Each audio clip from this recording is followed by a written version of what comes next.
Good morning, students. Today we are going to discuss John Dryden, and we have already read one poem of John Dryden, and the name of that poem was Shadwell, which was taken from his long poem Macflecknoe. That was the part taken from that long poem. John Dryden is a poet who belongs to the neoclassical age. Now, what is neoclassical? New means new. Classical means the ancient Greece and Rome. So these writers Dryden and Pope has revived the classical literature and its style of writing, its sublime themes.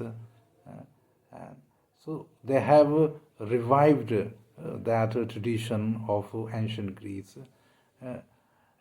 That's why they are known as a neoclassical age. And Dryden is also famous for his pungent satires.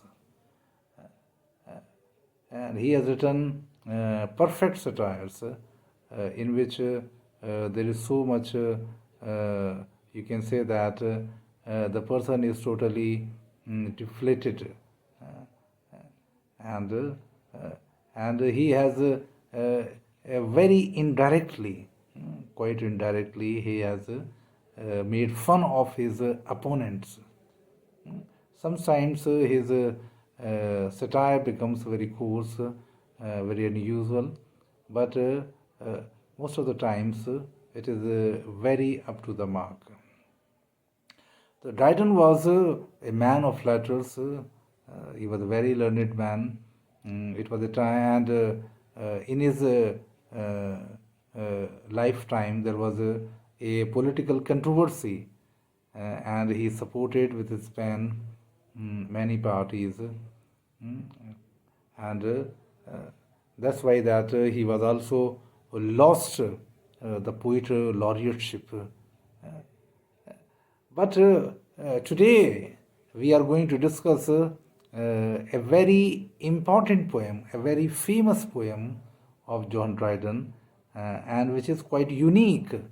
It is not a satire, but this poem is quite different, as it is said that new classical age poetry it is generally said, it is generally described the characteristics of new classical age, that it is an age of prose, it is also said, and there is no emotions in the writings, in the poetry of Dryden and Pope.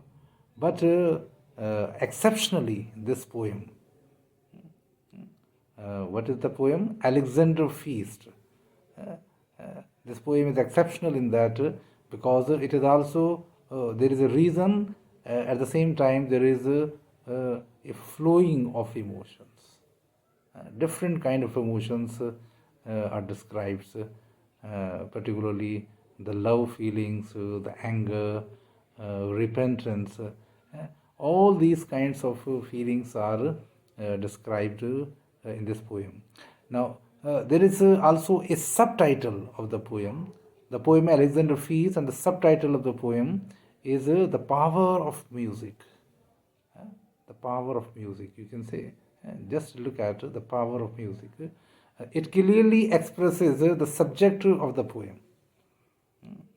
That music has a great power, the power of the music. So this is the subtitle.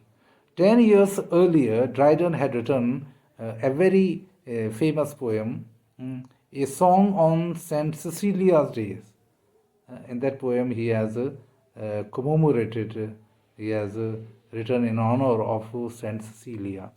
The present poem is also in honor of another saint, who was the patroness of musician and the inventor of the organ. Organ is also a musical instrument, and it is usually used in churches, in religious ceremonies. The poet reveals the power of music, and he says that the music move man uh, uh, to do great works, great deeds. The power of music to move man by giving example of, he gives example of Alexander the Great. It is said that the Greek conqueror, Alexander, who conquered the Greek, set fire the city Persepolis, the capital of Persian Empire. It is regarded that he was moved to this madness by music. The critics say that it was the effect of music which motivated, which tempted Alexander to destroy the city of Persepolis. So you see that this poem is quite different in nature of Dryden. Now, the poem begins with the description of the victory ceremony. And the occasion was that Alexander was seated on his royal throne. He was surrounded by his companions. They were welcomed by the city, by the city people with flowers, as it is the usual tradition that when the winning army comes, when the army comes victorious from the front, the people welcomed them. Alexander's mistress, Thais, was also sitting beside him. The poet compares the beauty of the lady of his mistress with Eastern bride. Now look at there is a reference of Eastern bride. So you can see that Indian beauty was famous in those days also. That's why that Dryden refers the Eastern bride, because our brides, they are dressed in a very decent dress, in a very decent clothes they are dressed, and they cover their face, and they show all kind of coyness. So these kinds of all, you can say, the womanly qualities, which in Western culture they are not. You can say that they are not following it, or they have become freed from all kind of traditions, customs. So I think that in that reference he is saying that the Eastern bride, in which in our country the brides are given due dignity and status, and they are given a priority place. I think in every society they are given, but in our context, in Indian context, we have so many customs, ceremonies related with the bride, that it attracts the foreigners, and particularly the Western people. So that's why he says the Eastern bride. Dryden also emphasizes that a brave king like Alexander deserved the company of the beautiful lady. And he says that happy spirit, but none but the brave, none but the brave deserve the fair. So it is the honor, it is the privilege of the courageous people to have a beautiful wife. Now, this is what the beginning, this is what the first stanza of the poem. Although the stanzas are long in this poem, but this is the beginning of the poem. Now, in the second stanza, Timotheus is introduced. Now, Timotheus is the famous Greek musician who played his music on this grand occasion, because it was a grand occasion, because they were enjoying, they were celebrating the victory ceremony, and the great musician Timotheus was also invited. He produced such a great music with his lyre, Lyre.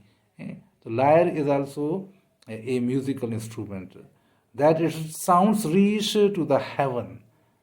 He blew it so heavily that the sound reached to the heaven. His music moved the god Jove, who left the heavenly seat. And where Jove was impressed when Jove, the Jupiter, the god Jupiter, was impressed by the sound of the music, and he came down to the earth, and he was impressed by the beauty of Olympia. Olympia is said that was the mother of Alexander. In this way, it is suggested that King Alexander is a son of Zeus or Jove, or you can say Jupiter, because the birth of Alexander took place with the incitation of Timotheus, and the God himself came down to the earth, and he has some kind of relationship with Olympia, and out of that closeness and relationship, Alexander the Great was born. So I hope that you are enjoying the poem. We would continue to discuss the poem in the next lecture. So keep on watching the next video, the part 2. Thank you.